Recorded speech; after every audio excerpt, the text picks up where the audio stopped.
Clip number 411۔ اس clip میں آپ سورہ انفال کی آیت نمبر 47 سے 49 تک کی تلاوت، ترجمہ اور تفسیر قرآن صراط الجنان سماعت فرمائیں گے۔ بسم اللہ الرحمن الرحیم۔ ترجمہ، اللہ کے نام سے شروع جو نہایت مہربان رحمت والا ہے۔ وَلَا تَكُونُوا كَالَّذِينَ خَرَجُوا مِن دِيَارِهِمْ بَطَرًا وَرِئَاءَ النَّاسِ وَيَصُدُّونَ عَن سَبِيلِ اللَّهِ وَاللَّهُ بِمَا يَعْمَلُونَ مُحِيطٌ۔ ترجمہ، اور ان لوگوں جیسا نہ ہونا جو اپنے گھروں سے اتراتے ہوئے اور لوگوں کو دکھاوا کرتے ہوئے نکلے اور وہ اللہ کے راستے سے روک رہے تھے، اور اللہ ان کے تمام اعمال کو گھیرے ہوئے ہے۔ وَلَا تَكُونُوا كَالَّذِينَ، اور ان لوگوں جیسا نہ ہونا۔ شان نزول، یہ آیت ان کفار قریش کے بارے میں نازل ہوئی جو بدر میں بہت اتراتے اور تکبر کرتے ہوئے آئے تھے۔ جب یہ لوگ آئے تو سرکار دو عالم علیہ الصلوۃ والسلام نے دعا کی، یا رب عز و جل، یہ قریش آ گئے، تکبر و غرور میں سرشار اور جنگ کے لیے تیار ہیں، تیرے رسول کو جھٹلاتے ہیں، یا رب عز و جل اب وہ مدد عنایت ہو جس کا تو نے وعدہ کیا تھا۔ حضرت عبداللہ ابن عباس رضی اللہ تعالیٰ عنہما نے فرمایا کہ جب ابو سفیان نے دیکھا کہ قافلے کو کوئی خطرہ نہیں رہا تو انہوں نے قریش کے پاس پیام بھیجا کہ تم قافلے کی مدد کے لیے آئے تھے، اب اس کے لیے کوئی خطرہ نہیں ہے، لہٰذا واپس چلے جاؤ۔ اس پر ابو جہل نے کہا کہ خدا کی قسم ہم واپس نہ ہوں گے یہاں تک کہ ہم بدر میں اتریں، 3 دن قیام کریں، اونٹ ذبح کریں، بہت سے کھانے پکائیں، شرابیں پئیں، کنیزوں کا گانا بجانا سنیں، عرب میں ہماری شہرت ہو اور ہماری ہیبت ہمیشہ باقی رہے۔ لیکن خدا کو کچھ اور ہی منظور تھا۔ جب وہ بدر میں پہنچے تو شراب کے جام کی جگہ انہیں ساغر موت پینا پڑا، اور کنیزوں کے ساز و نوا کی جگہ رونے والیاں انہیں روئیں، اور اونٹوں کے ذبح کی جگہ ان کی گردنیں کٹیں۔ وَإِذْ زَيَّنَ لَهُمُ الشَّيْطَانُ أَعْمَالَهُمْ وَقَالَ لَا غَالِبَ لَكُمُ الْيَوْمَ مِنَ النَّاسِ وَإِنِّي جَارٌ لَكُمْ فَلَمَّا تَرَاءَتِ الْفِئَتَانِ نَكَصَ عَلَى عَقِبَيْهِ وَقَالَ إِنِّي بَرِيءٌ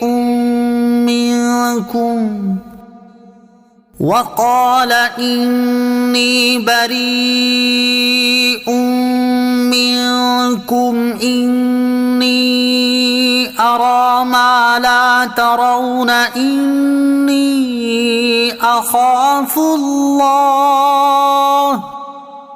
والله شديد العقاب۔ ترجمہ، اور یاد کرو جب شیطان نے ان کی نگاہ میں ان کے اعمال خوبصورت کر کے دکھائے، اور شیطان نے کہا آج لوگوں میں سے کوئی تم پر غالب آنے والا نہیں، اور بے شک میں تمہارا مددگار ہوں۔ پھر جب دونوں لشکر آمنے سامنے ہوئے تو شیطان الٹے پاؤں بھاگا اور کہنے لگا بے شک میں تم سے بیزار ہوں، میں وہ دیکھ رہا ہوں جو تم نہیں دیکھ رہے، بے شک میں اللہ سے ڈرتا ہوں اور اللہ سخت سزا دینے والا ہے۔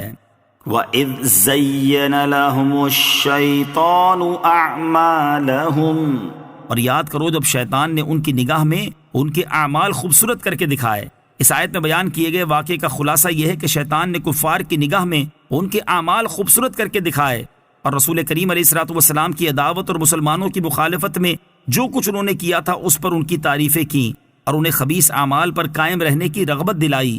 اور جب قریش نے بدر میں جانے پر اتفاق کر لیا تو انہیں یاد آیا کہ ان کے اور قبیلہ بنی بکر کے درمیان دشمنی ہے، ممکن تھا کہ وہ یہ خیال کر کے واپسی کا ارادہ کرتے، اور یہ شیطان کو منظور نہ تھا، اس لیے اس نے یہ فریب کیا کہ وہ بنی کنانہ کے سردار سراقہ بن مالک کی صورت میں نمودار ہو، اور ایک لشکر اور ایک جھنڈا ساتھ لے کر مشرکین سے آ ملا، اور ان سے کہنے لگا کہ میں تمہارا ذمہ دار ہوں، آج تم پر کوئی غالب آنے والا نہیں۔ جب مسلمانوں اور کافروں کے دونوں لشکر صف آرا ہوئے اور رسول کریم علیہ الصلوۃ والسلام نے ایک مشت خاک مشرکین کے منہ پر ماری تو وہ پیٹھ پھیر کر بھاگے، اور حضرت جبرائیل علیہ الصلوۃ والسلام ابلیس لعین کی طرف بڑھے جو سراقہ کی شکل میں حارث بن حشام کا ہاتھ پکڑے ہوئے تھا۔ ابلیس ہاتھ چھڑا کر اپنے گروہ کے ساتھ بھاگا، حارث پکارتا رہ گیا سراقہ سراقہ، تم نے تو ہماری ضمانت لی تھی، اب کہاں جاتے ہو؟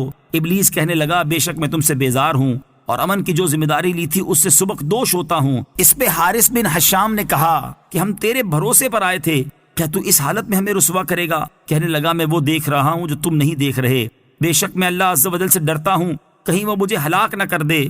جب کفار کو ہزیمت ہوئی اور وہ شکست کھا کر مکہ مکرمہ پہنچے تو انہوں نے یہ مشہور کر دیا کہ ہماری شکست و ہزیمت کی وجہ سراقہ بنا ہے۔ سراقہ کو جب یہ خبر پہنچی تو اسے بہت حیرت ہوئی اور اس نے کہا یہ لوگ کیا کہتے ہیں، نہ مجھے ان کے آنے کی خبر نہ جانے کی۔ تو قریش نے کہا تو فلاں فلاں روز ہمارے پاس آیا تھا۔ اس نے قسم کھائی کہ یہ غلط ہے۔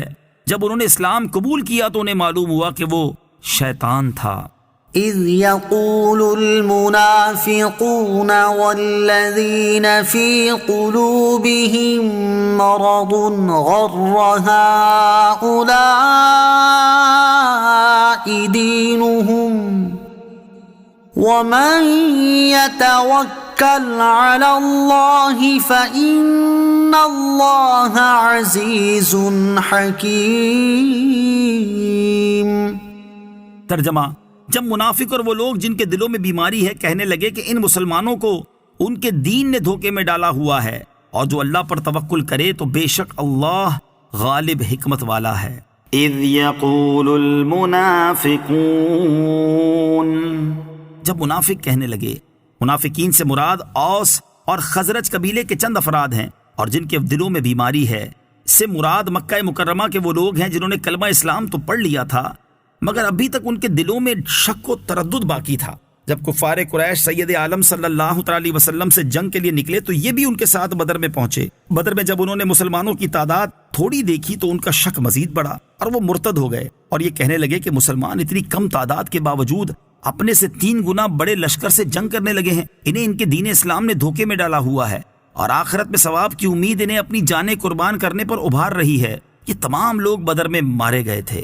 وَمَن يَتَوَكَّلْ عَلَى اللَّهِ، اور جو اللہ پر توکل کرے، ارشاد فرمایا کہ جو اللہ عز و جل پر توکل کرے اور اپنا کام اس کے سپرد کر دے اور اس کے فضل و احسان پر مطمئن ہو تو بے شک اللہ تعالیٰ اس کا حافظ و ناصر ہے، کیونکہ اللہ تعالیٰ غالب ہے، اس پر کوئی غالب نہیں آ سکتا۔